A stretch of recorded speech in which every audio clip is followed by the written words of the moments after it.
There are moments, experiences, and times in your life that cause you to rethink yourself so deeply that you're just not the same afterwards.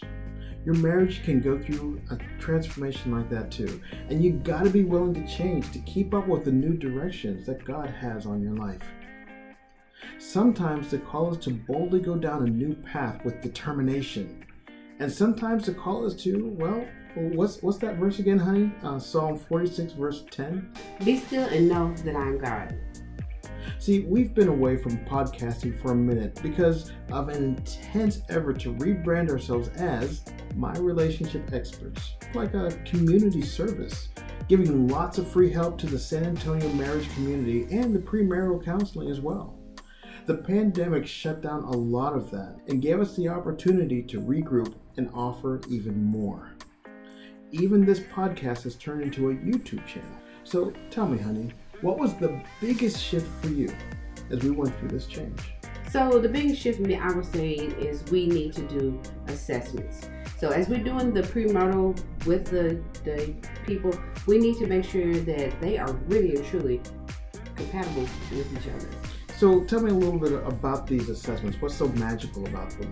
So the biggest thing is in the assessments is basically you will know about who you are, your God-given talents, everything.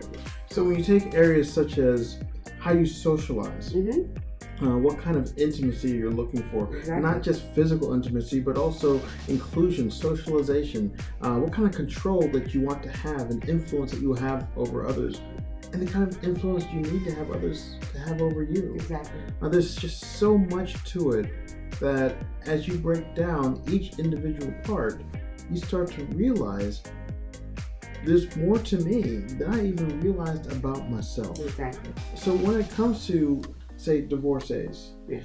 whenever you've gone through a traumatic experience like a divorce, sometimes you want to sit back and think, well, what went wrong? Sometimes I think that's all the time. Well, go ahead. Sometimes you're convinced, well, they were wrong. That other person, the person I used to be married to, that person was wrong, and I was right all along.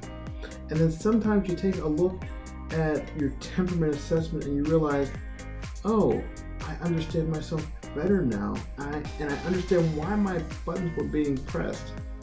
I wasn't being difficult, and maybe they were not being difficult also. Exactly. You know what? If you go in with this attitude, if you have that perspective when you go into your next relationship that my ex was all wrong, it's a very good chance of you carrying some of that baggage forward and creating another traumatic experience. Exactly. So these assessments can truly help you avoid that. Yeah, they now, can. with singles, how would these assessments apply to singles? I mean, so when we do the assessments, we have where we do the singles, and that way we can have what we call our perfect companion assessment, of course. So that way you know who you are, you know the assessment what says about you, and then that way you would know how to get your future, significant other. It's very difficult to find the perfect partner. Yeah, that's true. But if you know what the perfect partner looks like, then one, you can get a whole lot closer. And two, you can also realize, hey, there are some areas where I might need to give some grace, give some bend, and extend some understanding. Yeah, I understand that too. You disagree with that? Because when you think about anything, nobody's perfect. God is perfect. Okay. So, and I know we named it a perfect companion, assessment. However, you want to get as perfect as you can. Right. And so naming it the perfect companion assessment is not to say that you're going to find someone who looks exactly like this. But if you have that as a target, if you have that as a portrait, a picture of who you would like to be with, then you can get a whole lot closer and you can start to realize, I understand why I need the things that I need in a relationship. Now, when it comes to engaged couples,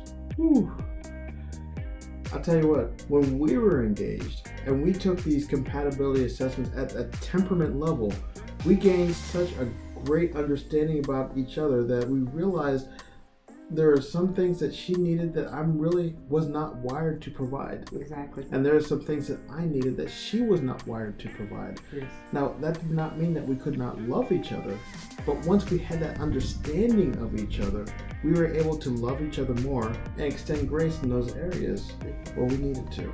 Yes. It helped us be more tighter, more stronger together. And then, of course, there's the married couples. Wow. I mean, because it's best to do an assessment, especially with the married couples, it's because what they basically, tune up to make sure that your marriage is still continuing to keep moving forward. I mean, because like you said, if you're going to, with your car, if you're going to take your car in, you're going to take your car in for an oil change, you're going to need to do that every so many thousand miles and stuff. Why? So that you keep moving forward. That's the same thing with your marriage. One of the things I always say is that nobody in your life will vex you more than your spouse. And that is true. But the other thing, the other side of the coin is there is no other relationship, earthly relationship, that's more fulfilling than the marriage relationship that you have. This is true. And so when you look at these two things together, that vexing could actually tear the two of you apart if you don't understand why it's happening. Yeah. So every couple could be one argument away from discord. Mm-hmm. But whenever you learn how to argue, whenever you learn how to disagree, and when you understand the point of view of the other person down to the God-given temperament, then you can have a much better chance of keeping things solid and growing and deepening, even in the midst of discord. So guys, constant change is here to stay, and you can either embrace it or get run over by it. Now let's face it, marriage is not about constant bliss. No. It's a matter of loving each other through anything and everything that the world can throw at you. And it will. Now what's even more powerful is when the two of you head towards the mountaintop together, because no matter how close you get to the top, your marriage will be strengthened by the climb. Oh, yes, it will. So, we're Winona and Rob Hollis. Yes, we are. Your relationship experts, praying for an abundance of blessings for you. Yes, for you.